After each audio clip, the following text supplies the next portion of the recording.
Assalamu alaikum. So today we will learn about atomic structure of atom. दुनिया की हर चीज़ जो है वो एटम की बनी हुई है। तो हम देखेंगे कि एटम किस चीज़ से मिलके बना है। तो अब हम इसके बारे में स्टडी करेंगे। 3 टाइनी पार्टिकल्स हैं जो मिलके एटम को बनाती हैं। First one is electron. Electron पे नेगेटिव चार्ज होता है। Second one is proton. Proton is positively charged. Third one is neutron. तो इस पर कोई चार्ज नहीं होता, नो चार्ज या न्यूट्रल कह सकते हैं। तो हम एटम की स्ट्रक्चर बनाते हैं कि किस तरह एटम की स्ट्रक्चर होती है। दुनिया की जितनी भी चीज़ें हैं हमने पहले कहा कि एटम की बनी हुई होती है। तब हम देख लेते हैं एटॉमिक स्ट्रक्चर के बारे में। यहाँ पे याद रखने का पॉइंट ये है कि all atoms have same structure. जितने भी एटम्स हैं उनकी स्ट्रक्चर सेम होती है। जिस तरह सेंटर में सबका डेंस पार्ट होता है जिसे हम पॉजिटिव से शो करते हैं और नाम देते हैं न्यूक्लियस का। और इनके अराउंड जो है सर्कुलर पार्ट्स होते हैं, सर्कुलर पाथ होते हैं जिनको हम नाम देते हैं एनर्जी लेवल या शेल्स। अब हमने न्यूक्लियस को पॉजिटिव साइन से शो क्यों किया, यहाँ पे मैं दोबारा से बता देती हूँ न्यूक्लियस को अलग से ड्रॉ करके कि न्यूक्लियस के अंदर हमारे पास प्रोटॉन और न्यूट्रॉन रिसाइड करते हैं। प्रोटॉन पे पॉजिटिव चार्ज होता है और न्यूट्रॉन पे कोई चार्ज नहीं होता, न्यूट्रल होता है। तो प्रोटॉन की वजह से हमने न्यूक्लियस को पॉजिटिव साइन से शो किया। और इसके अराउंड जो शेल्स प्रेजेंट हैं इनमें इलेक्ट्रॉन्स रिवॉल्व करते हैं, इलेक्ट्रॉन्स।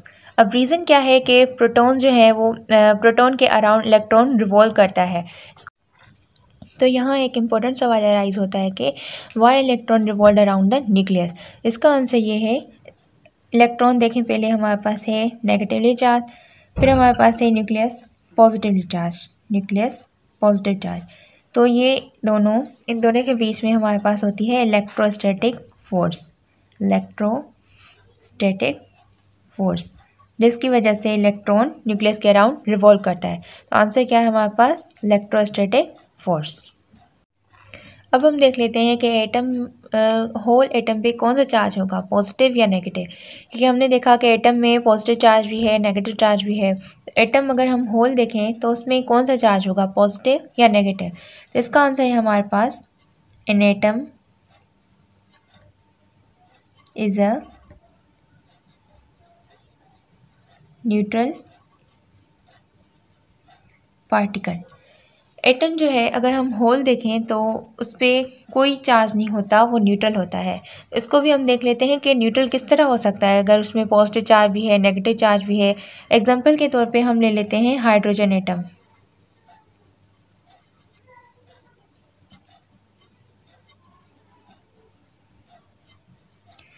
हाइड्रोजन एटम को हम ड्रॉ कर लेते हैं। हाइड्रोजन जो है उसमें एक इलेक्ट्रॉन होता है और एक प्रोटॉन होता है। प्रोटॉन न्यूक्लियस में और इलेक्ट्रॉन रिवॉल्व कर रहा होता है, ठीक है। तो यहाँ पे हमारे पास प्रोटॉन्स कितने हैं, 1 + 1, क्योंकि प्रोटॉन जो है वो पॉजिटिव होता है।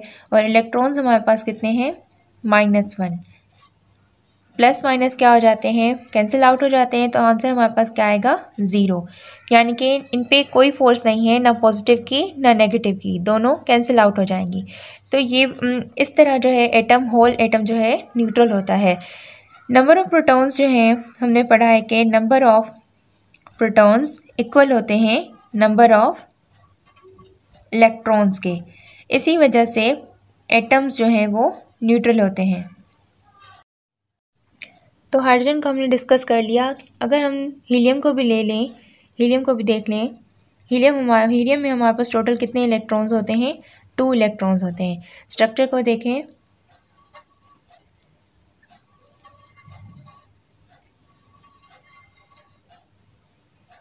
न्यूक्लियस में हमारे पास टोटल 2 प्रोटॉन्स होते हैं और 2 इलेक्ट्रॉन्स होते हैं।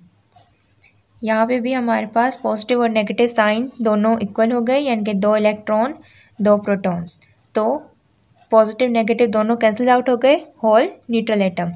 लिथियम में हमारे पास देखें तो लिथियम में हमारे पास 3 इलेक्ट्रॉन्स होते हैं।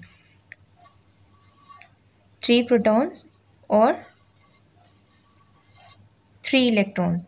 और पहले फर्स्ट शेल में हमारे पास सिर्फ 2 इलेक्ट्रॉन्स आ सकते हैं। इसी तरह ये इसको भी हम आगे डिस्कस करेंगे कि कौन से शेल में कितने इलेक्ट्रॉन्स आ सकते हैं। यहाँ पे लिथियम में भी हमारे पास 3 इलेक्ट्रॉन्स हैं और 3 प्रोटॉन्स हैं। दोनों कैंसिल आउट हो गई फोर्सेस और होल न्यूट्रल एटम।